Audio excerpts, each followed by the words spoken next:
ఈరోజు మనం చూసాం అక్కడ ఉన్నటువంటి పూర్తి స్థాయిలో మనకి ఇక్కడ వచ్చేటటువంటి పేషెంట్లకి సరిపోయే విధంగా ఉంటుంది కాబట్టి దాన్ని దృష్టిలో పెట్టుకుని మంత్రి గారు కూడా ఆంధ్రప్రదేశ్ తీసుకుంటున్న నిర్ణయాలకి కేంద్ర రాష్ట్ర ప్రభుత్వాలు రెండు కూడా ఒక వైద్య ఆరోగ్య శాఖలో ఒక నూతన శకాన్ని ప్రారంభించి పనిచేస్తాను. కాబట్టి ఈరోజు విజయవాడ నగరానికి ఈ హాస్పిటల్కి విజయవాడ సెంట్రల్ నియోజకవర్గంలో లొకేటెడ్ అయినటువంటి హాస్పిటల్కి కేంద్ర ప్రభుత్వం నుంచి ఇంత పెద్ద ఎత్తున నిధులు రావడం కూడా చాలా సంతోషం, ధన్యవాదాలు. కాబట్టి భవిష్యత్తును దృష్టిలో పెట్టుకుని కూడా మీరు శాంక్షన్ ఇస్తారని చెప్పి మనస్ఫూర్తిగా కోరుకుంటూ సెలవు తీసుకుంటారు. నమస్కారం. Thank you, sir. We are planning 5-floor building, duly dovetailing our Nadu Nedu funds, which are given to the hospital. It will be a good facility. Just we'll make all the arrangements, sir. Now, Chief Minister gives the highest priority to health and education, especially health. We know the Honorable Minister for Health, Family. Together now, ones. We welcome Honorable Member for Parliament, Lok Sabha, Vijayawada, respected K. Srinivas Garu. Please welcome on to the stage.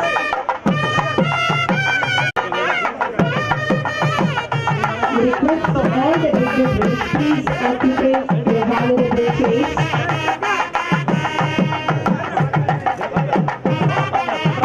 Now, MPW, Minister Reddy IAS, presenting bouquet to our chief guest of Honorable Minister Garu.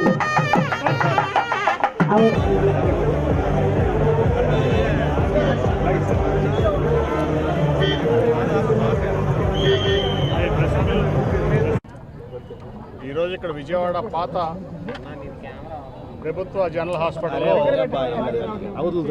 23 కోట్లతో కేంద్ర ప్రభుత్వం critical care hospital ఇక్కడ కేంద్ర మంత్రివర్యులు ఆరోగ్య శాఖ మంత్రివర్యులు మన్సుఖ్ మాండవ్య గారి చేతుల మీదుగా శంకుస్థాపన చేసుకోవడం జరిగింది.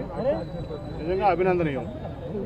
నిజంగా నరేంద్ర మోడీ గారికి అట్లాగే కేంద్ర మంత్రి గారికి నేను కృతజ్ఞతలు తెలియజేస్తాను. ఎందుకంటే అప్పటి ముఖ్యమంత్రి చంద్రబాబు నాయుడు గారు 2017 చివరిలో ఇక్కడ ఈ విజయవాడ ప్రాంతానికి ఒక మంచి తల్లి పిల్లల హాస్పిటల్ ఉండాలి, ఉమెన్ అండ్ చైల్డ్ హాస్పిటల్ అని చెప్పి ఆ రోజున దాదాపు 50 కోట్లతో ఇక్కడ శాంక్షన్ చేస్తే ఫౌండేషన్ వేసి ఒక ఫ్లోర్ కన్స్ట్రక్షన్ పూర్తయిన తర్వాత పని ఆపేశారు డబ్బులు లేక. చేతులు ఎత్తేసారని చెప్పి ఆ రోజు నేను వెంటనే కేంద్ర మంత్రి గారికి ఆరోగ్య శాఖ మంత్రి గారికి అలా రాష్ట్ర ప్రభుత్వానికి ఈవెన్ కలెక్టర్ కూడా నేను విజ్ఞప్తి చేశాను. మీ వల్ల పూర్తి చేయగలిగితే చేయండి, లేకపోతే మాకు అప్పచెప్పండి. కేంద్ర ఫండ్స్ నుంచి అయినా సరే లేకపోతే ఫండ్స్ నుంచి అయినా తీసుకొచ్చి ఈ కార్యక్రమం పూర్తి చేస్తామని చెప్పి నేను లేఖ రాయడం జరిగింది. ఆ తర్వాత హెల్త్ మినిస్టర్ గారు స్పందించి ఇక్కడ క్రిటికల్ కేర్ ఇప్పుడు ఏదైతే ఆ రోజు చంద్రబాబు నాయుడు గారు మనకి బడ్జెట్ ఇచ్చి ఫ్లోర్ కంప్లీట్ చేశారో దాని మీద నుంచి ఒక క్రిటికల్ కేర్ సెంటర్ 23 కోట్లు, 18 కోట్లు బిల్డింగ్కి, అట్లాగే 17 కోట్లు ఇన్ఫ్రాస్ట్రక్చర్ మీ ఎక్విప్మెంట్కి ఇవ్వటం, నా అభ్యర్థన మీదకి ఇవ్వటం నిజంగా కూడా చాలా అభినందనీయం. అలాగే మీరు హెల్త్ ఇన్ఫ్రాస్ట్రక్చర్లో చేస్తే పూర్తిగా రాష్ట్ర ప్రభుత్వం పూర్తిగా విఫలమైంది, ముఖ్యంగా నా విజయవాడ పార్లమెంట్కి సంబంధించి. ఎందుకంటే ఆ రోజు 180 ఎకరాలు ఎయిమ్స్కి చంద్రబాబు నాయుడు గారు మంగళగిరిలో ఇస్తే 2000 కోట్ల రూపాయలు కేంద్ర ప్రభుత్వం పెడితే ఇప్పుడు వరకు దానికి వాటర్ ఫెసిలిటీ ఇవ్వడానికి ఎన్నిసార్లు అభ్యర్థించినా అక్కడ లోకల్ లీడర్స్ కానీ లేకపోతే ఎయిమ్స్ డైరెక్టర్ కానీ ఇంతవరకు వాటర్ ఫెసిలిటీ కూడా రాష్ట్ర ప్రభుత్వం ప్రొవైడ్ చేయలేకపోయింది. ఎయిమ్స్కి బ్రహ్మాండమైన ఫెసిలిటీ 2000 కోట్ల రూపాయలు కేంద్ర ప్రభుత్వం 180 ఎకరాల చంద్రబాబు నాయుడు గారు ఆ రోజు రాష్ట్ర ప్రభుత్వం నుంచి ఇచ్చారు. అట్లాగే ఆ రోజు ఈ రోజు ఉన్నటువంటి బీజేపీ జాతీయ అధ్యక్షులు నడ్డా గారు హెల్త్ మినిస్టర్ ఉన్నప్పుడు నా అభ్యర్థన మేరకు ఇప్పుడున్న ప్రజెంట్ గవర్నమెంట్ జనరల్ హాస్పిటల్లో 150 కోట్లతో మల్టీ స్పెషాలిటీ బ్లాక్ దాన్ని శాంక్షన్ చేస్తే 120 కోట్లు ఆ రోజు నడ్డా గారు సెంట్రల్ గవర్నమెంట్ నుంచి ఇచ్చారు, ఆరోగ్య శాఖ నుంచి 30 కోట్ల రూపాయలు చంద్రబాబు నాయుడు గారు స్టేట్ గవర్నమెంట్ శాంక్షన్ చేస్తే వాళ్ళ బ్రహ్మాండమైన మల్టీ స్పెషాలిటీ హాస్పిటల్ అక్కడ ఇదైంది. కాబట్టి ఏదైతే ఈ ప్రాంతంలో హెల్త్ కేర్లో రాష్ట్ర ప్రభుత్వం విఫలమైందో కేంద్ర ప్రభుత్వం మాకు హెల్ప్ చేస్తుంది. డెఫినెట్గా అట్లాగే మళ్ళీ రాబోయే రోజుల్లో తప్పకుండా తెలుగుదేశం పార్టీ గవర్నమెంట్ వస్తుంది.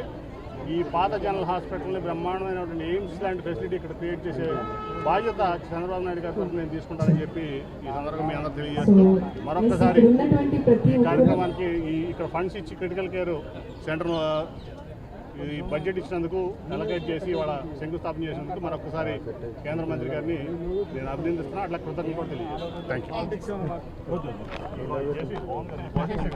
లెటర్ రాశారు.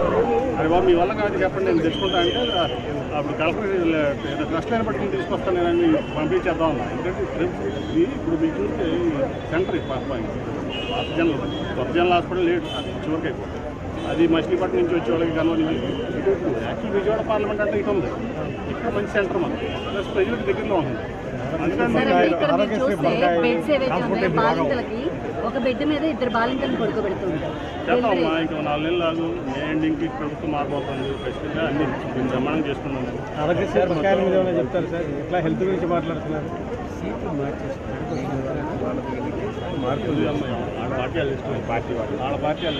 ఆరోగ్యశ్రీ బకాయిల మీద medical care project. I also thank the Honorable Prime Minister Narendra Modi ji for the great support in healthcare system for the country. He is leading a great healthcare infrastructure for the country. So I appreciate the efforts of Mr. Narendra Modi ji and also this team, especially the Government of India, for doing such great initiatives in healthcare. Because healthcare sector, the poor and the needy, even the rich people, they need quality healthcare now. So this, whatever facility now, the 23 crores is sanctioned and the foundation is laid. Already the foundation is laid for a mother and child hospital here by Chandrababu Naidu, the then Chief Minister in 2018. So after the change of government, this construction work has been stopped due to lack of funds by the state government. I have written many letters to the collector, to the state government, to the central government to finish this.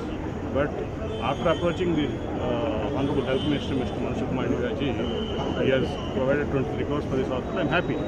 But in next May, when the government changes, we will make this a very huge facility like the AIIMS.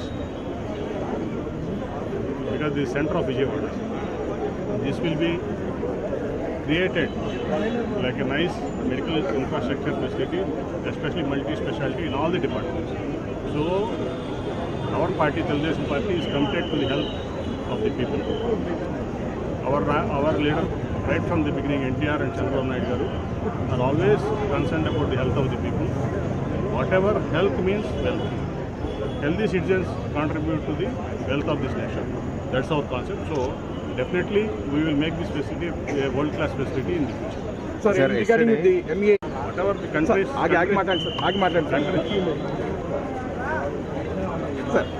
country, nation comes first, and the lives of the defense people and the normal public. Because you have seen recently in the Uttarakhand that the tunnel collapse.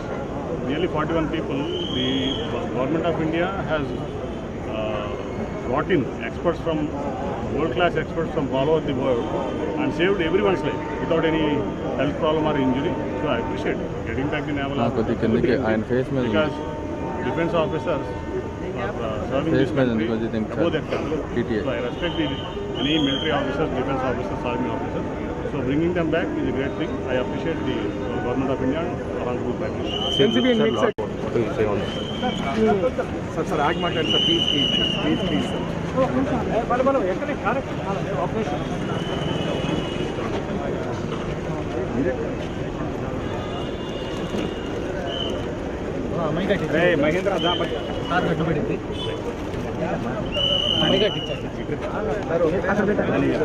Sir, any comments on that issue? Tomorrow we'll talk. Today you saw this. You show me the clips, tomorrow I'll talk. About politics. Sir,